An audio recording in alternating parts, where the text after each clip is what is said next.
Hi, this is Mike Young, your estate planning and asset protection attorney in Walnut Creek, California. And I would like to talk to you about how to protect your home from a Medi-Cal lien for recoupment after you have been in a Medi-Cal facility. And I am also going to talk about how to exempt your home as an asset for qualification for Medi-Cal. So hit the subscribe button below so that you can get future YouTube videos on other subjects, and feel free to put into the comment box below subjects that you would like for me to talk about. So to make your home exempt as an asset for qualification for Medi-Cal, what the state wants to see is a subjective intent in writing to return home. So for my clients, as part of their estate planning documents, I prepare a document called Declaration of Intent to Return Home. So the home, or the declaration, identifies the home of my client by the address and the assessor's parcel number. And it states in the declaration that this is my home, this is the address of my home, this is the assessor's parcel number, and that it is always my intent to return to my home even after I have been in a skilled nursing facility. So, and I have my clients sign it and we date it. So as of that moment in time, we have satisfied the state's requirement to make the home exempt as an asset for qualification for Medi-Cal, a subjective intent in writing to return home. And as of that moment, we can do what we want title-wise with the home, which is a different subject.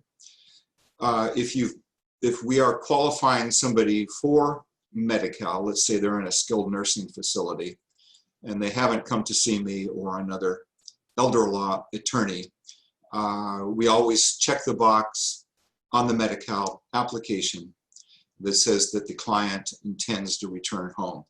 So the Medi-Cal application, we check the box, and as of that point in time, the home is exempt as an asset for Medi-Cal.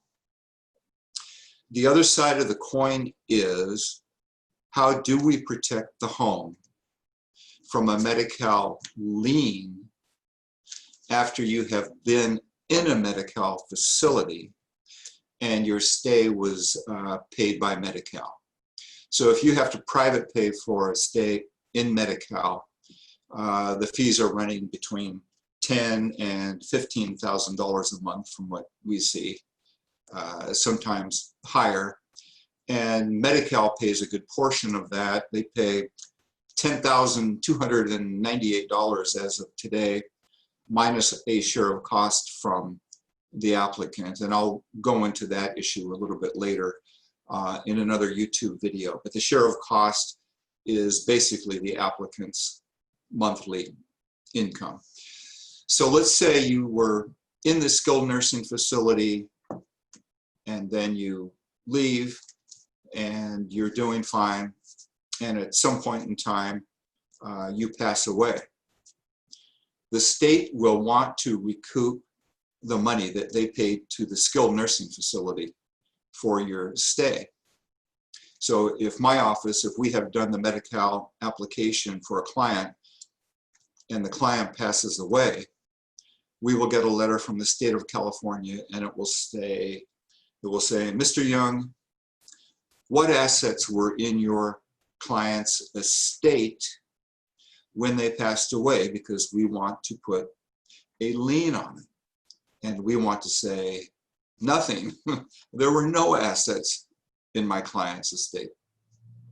So with regard to the home, the way we take the home out of my client's estate is to simply put the home into their irrevocable living trust.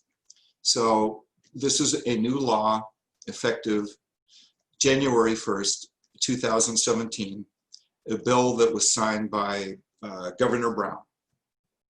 And basically, by interpretation, the new law says that if your home is in your revocable living trust, when you die, it is not in your estate. And the state of California has adopted the federal definition of estate, meaning a probate court proceeding. So your home will not be subject to probate court proceeding because we have transferred title of your home to your revocable living trust. So if you pass away, your home passes by operation of the terms of the revocable living trust to the beneficiaries named in the trust. So no probate, no recoupment. Now, because of the virus and the budget reduction in California, my listservs for elder law attorneys are telling me that there is a possibility that the state may change these recoupment laws with regard to the home. So if they do that, all my clients will find out ahead of time. But I believe that we will be protected against a change of law if that occurs because of the estate planning that we have done.